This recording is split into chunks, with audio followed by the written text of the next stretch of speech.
hak masing-masing warga negara untuk menjadi ini menduduki jabatan-jabatan publik, apakah itu beda? Sama. Ukurannya apa? Semua warga negara punya hak yang sama. Jadi mengapa bertanya tentang agama? Kalau ukuran dasar, ukuran politik, ukuran etis, ukuran kebudayaan terpenuhi, Ahok warga negara, orang Cina, Anies orang Arab, apa dibeda-bedakan? Ahok berpidato dan diedit pada mulanya. Pidato diedit supaya ada kata-kata yang kelihatannya menghina Islam. Itu dikapitalisasi dan digunakan. Islam di negeri Cina itu diterima karena mereka punya Konfusianisme. Sejenis kejawen di sini. Kalau Cina tidak punya Konfusian, Islam akan ditolak. Karena tidak ada matchingnya sama sekali dengan apa yang namanya kekuatan-kekuatan spiritual lokal. Berhubung itu ada, maka Islam menjadi dahsyatnya luar biasa. Dan Islam yang dahsyat luar biasa itu dipuji-puji oleh Rasulullah SAW. Belajarlah, biarpun di negeri yang jauh di timur, namanya negeri Cina. Rasulullah, Rasulnya orang-orang yang menganggap dirinya paling hebat, itu juga Rasul saya. Menyarankan belajar jauh ke negeri Cina tidak ada masalah. India tidak begitu jauh, dipelajari juga, dilewati tempat belajar.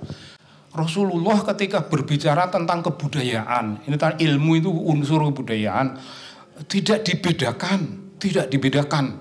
Karena itu saya kira begini, mari kita berbicara hal yang teknis aja.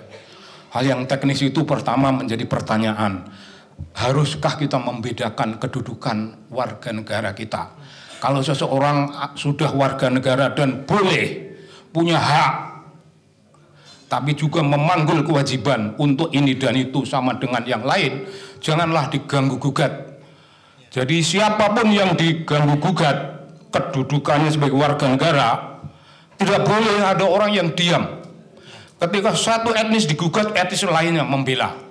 Karena yang dibela bukan dia, kita membela negara, membela aturan kenegaraan. Tidak usah ngomong agama dalam hal ini, kita membela aturan kenegaraan. Jadi sekarang, kalau kita punya Pancasila, tiba-tiba ada orang datang dengan sila yang lain, silanya itu keislaman, daulah, omongo, tapi di suatu forum yang terbatas. Kalau omongan itu dijadikan ceramah di mana-mana, dia akan menggugurkan Pancasila. Tunggu dulu, laporkan dengan aparat keamanan. Kalau ada orang yang dengan berani ngerebut masjid orang lain, seperti PKS, ngerebut masjid demi masjid, nggak gablek duit, nggak gablek duit mau sholat. Masjid, Anda tahu artinya masjid? Tempat bersujud.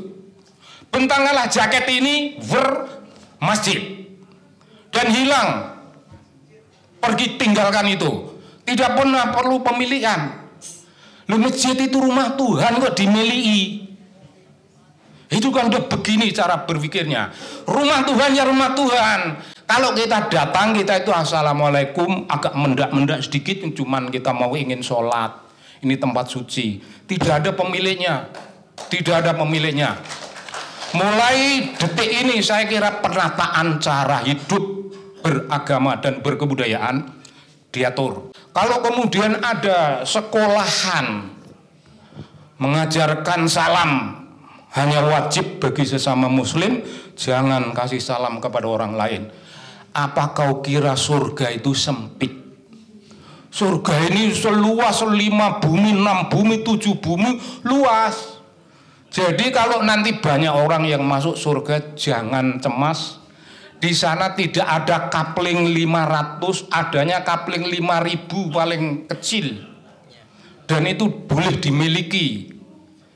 Jadi sebanyak-banyaknya orang masuk surga, jangan hanya dibatasi hanya orang yang berbau PKS atau Hizbut Tahrir atau segala rupa. Muhammadiyah itu boleh masuk surga, NU juga tempatnya. Nah, para hadirin, kalau ada orang yang hormat bendera saja itu dihukumi dosa, panggil polisi. Negara ini ada penguasanya. Jangan umat sesama umat yang berantem, biar pengatur dan penguasa negara yang menegakkan itu.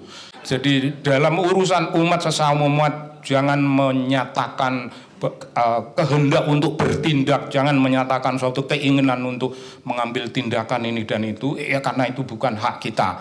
Kita menyampaikan dakwah pun tidak akan sampai karena mereka sudah punya dalilnya sendiri, sudah menutup dirinya dari kepompong sempit sekali yang mereka bangun.